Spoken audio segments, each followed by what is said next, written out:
Première équipe africaine à atteindre le dernier carré d'une Coupe du Monde, tombeurs de la Belgique, de l'Espagne et du Portugal, les Lions de l'Atlas ont ébloui ce tournoi et marqué l'histoire de leur pays. Apothéose pour un peuple marocain qui a vibré devant les exploits de Bounou, Amrabat, Ounahi et Saïs, consécration pour un homme, arrivé 3 mois avant la compétition, qui a su transformer cette sélection.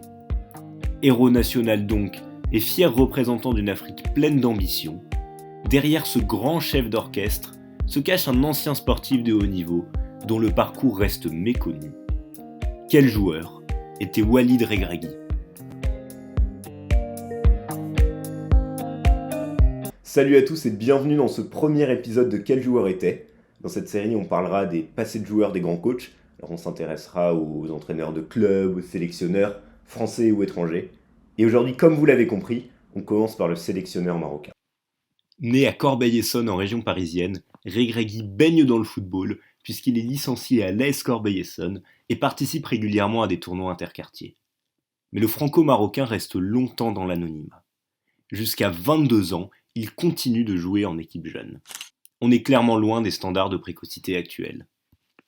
Un jour, Rudy Garcia, qui entraîne alors l'équipe première, le voit jouer et sera impressionné.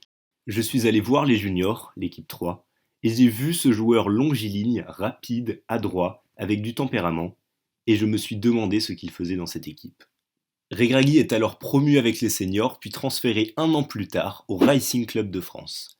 Là-bas, il va réaliser de très bonnes performances qui vont taper dans l'œil du Toulouse Football Club, alors en 2e division. À 24 ans, sa carrière pro est bel et bien lancée. Positionné latéral droit, Regragui se montre convaincant, et même s'il n'est pas un titulaire indiscutable, il grappille du temps de jeu. L'année de son arrivée, le TFC termine à la 3e place du championnat et est donc promu en Ligue 1. Mais malheureusement, le club fait l'ascenseur et redescend en 2e division la saison suivante. Le problème, c'est que Toulouse avait investi des sommes importantes pour se maintenir et doit donc vendre plusieurs joueurs pour retrouver un équilibre financier. Regragui en fait les frais et à 25 ans, il connaît le chômage. Quelques mois plus tard, il retrouve le chemin des terrains et signe en 2e division du côté d'Ajaccio. Cette fois, pas question de rester cantonné à un rôle de joueur de rotation comme à Toulouse. Le latéral monte en puissance et joue la plupart des matchs en tant que titulaire. Ajaccio termine champion de 2e division et Regragui est élu meilleur défenseur du championnat, une performance remarquable pour un joueur qui n'a disputé que la 2e moitié de saison.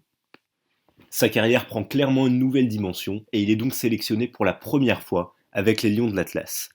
Sous la tunique rouge et verte, Regragui va écrire les plus belles pages de son histoire de joueur. À cette période, le joueur reste encore peu connu du grand public, mis à part des grands suiveurs de Ligue 1 et des supporters d'Ajaccio, mais tout va changer lors de la CAN 2004, où il va marquer l'esprit des supporters marocains. L'équipe de Badou Zaki va atteindre la finale après une victoire en prolongation contre l'Algérie et un large succès 4-0 contre le Mali, avant de finalement échouer face à la Tunisie, pays hôte de cette compétition. Titulaire à tous les matchs et gage de solidité défensive sur son côté droit, Regragui impressionne et est élu meilleur défenseur de la compétition. Cette grande performance va attirer plusieurs écuries européennes, notamment le Racing Club de Santander, club de première division espagnole, qui décide de le recruter. À 29 ans, le Marocain quitte la France, direction le championnat d'Espagne. Mais malheureusement, ça ne va pas se passer comme prévu, puisque quelques jours avant le début de la saison, il se blesse au genou et passe 6 mois éloigné des terrains. Ce qu'il faut comprendre, c'est qu'au moment de son transfert, Regragui est clairement au prime de sa carrière. Comme on l'a dit, il a 29 ans, il est donc censé être dans ses meilleures années. Il sort d'une CAN qui l'a vu briller et d'une très bonne saison avec Ajaccio. Mais malheureusement, cette blessure va stopper net sa progression. Il enchaîne les pépins physiques, ce qui lui vaut d'être relégué à un rôle de remplaçant. Et finalement, 2 ans et demi après son arrivée, son contrat arrive à expiration et le Racing décide de ne pas le prolonger. À 31 ans, il quitte l'Espagne avec un sentiment amer, bien loin des attentes que les Marocains plaçaient en lui après la CAN. Retour en France pour le latéral droit, qui signe à Dijon durant le mercato d'hiver. Là-bas, il se montre plutôt intéressant, mais n'est pas retenu en fin de saison. Plusieurs clubs se positionnent alors sur lui, et c'est Grenoble qui parvient à le faire signer. D'ailleurs, il y rencontre le jeune Olivier Giroud, qui fait ses premiers pas dans le monde pro. Quelques années plus tard, Regragui a avoué que West Ham était sur le coup, mais que ça ne s'est finalement pas fait à cause d'un problème d'agent. Il passe donc 2 saisons à Grenoble et aide le club à obtenir une montée historique en Ligue 1 en 2008. Finalement, en 2010, pour ses 35 ans, Regragui quitte Grenoble et le football professionnel, direction l'US Fleury-Mérogis en division d'honneur, où il débutera plus tard sa carrière d'entraîneur.